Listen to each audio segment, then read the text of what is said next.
Des séquelles toujours perceptibles 10 ans après les faits. Teddy, qui est aujourd'hui un adolescent de 14 ans, fait partie des 30 cas d'empoisonnement soupçonnés qui amènent l'ex-anesthésiste Frédéric Péchier à comparaître devant la cour d'assises de Besançon depuis le lundi 8 septembre.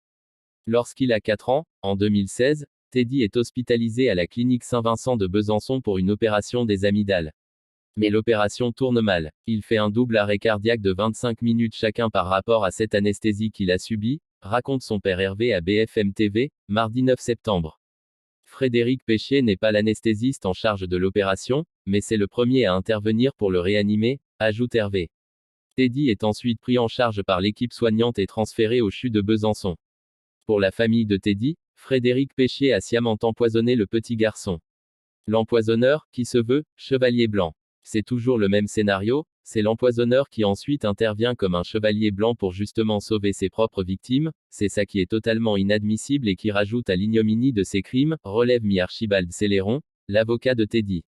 Dans le cas de Teddy, c'est particulièrement choquant s'agissant d'un enfant de 4 ans, juge l'avocat. D'autant plus si on considère que l'avocat de Frédéric Péchier dit qu'en réalité on devrait le remercier car c'est lui qui a sauvé Teddy. En réalité, ce n'est pas lui qui a sauvé Teddy, c'est lui qui a tenté de l'assassiner, c'est quand même complètement différent, ajoute Céléron. Frédéric Péchier est accusé d'avoir sciemment empoisonné 30 patients, âgés de 4 à 89 ans, dont 12 sont morts, entre 2008 et 2017 dans 2 cliniques privées de Besançon.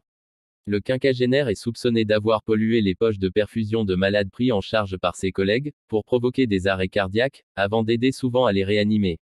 Au premier jour de son procès, Frédéric Péchier a indiqué, réfuter tous les faits, qui lui sont reprochés. Je n'ai jamais empoisonné quelqu'un, je n'ai jamais empoisonné de poche, je suis innocent, a-t-il déclaré lundi. Teddy essaie de se reconstruire. De son côté, Teddy subit toujours les conséquences de son double arrêt cardiaque. Aujourd'hui, on est face à un jeune homme qui se reconstruit, il avait 4 ans à l'époque, il a en réalité grandi dans l'ombre de cette procédure, malgré lui, il en garde des séquelles, physiques et psychologiques, explique son avocat, Archibald Céléron, à BFM TV.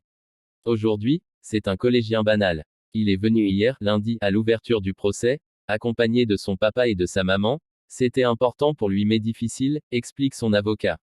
Devant la cour d'assises du Doubs, présidée par Delphine Thibierge, l'ancien médecin de 53 ans fait face à plus de 150 parties civiles. Parmi elles, Amandine Yellen, dont le père Damien est mort en 2008 d'un arrêt cardiaque lors d'une opération du rein. Il avait reçu une dose de lidocaïne, un anesthésique local, 10 fois supérieur à la normale. 17 ans après, Delphine Yellen, aujourd'hui présidente de l'association de victimes, a confié à la presse avoir hâte d'entendre la voix du docteur Péchier et d'avoir des réponses. Ce qu'on attend de ce procès, c'est tout simplement que justice soit rendue et appliquée pour toutes les victimes, martèle aussi Hervé, le père de Teddy, auprès de BFM TV. Un dossier accablant. Face aux dénégations de Frédéric Péchier, le père de Teddy ne change pas de ligne. Peu importe ce qu'il peut raconter, face à tout cela, il y a un dossier d'instruction qui est accablant à son encontre, estime Hervé.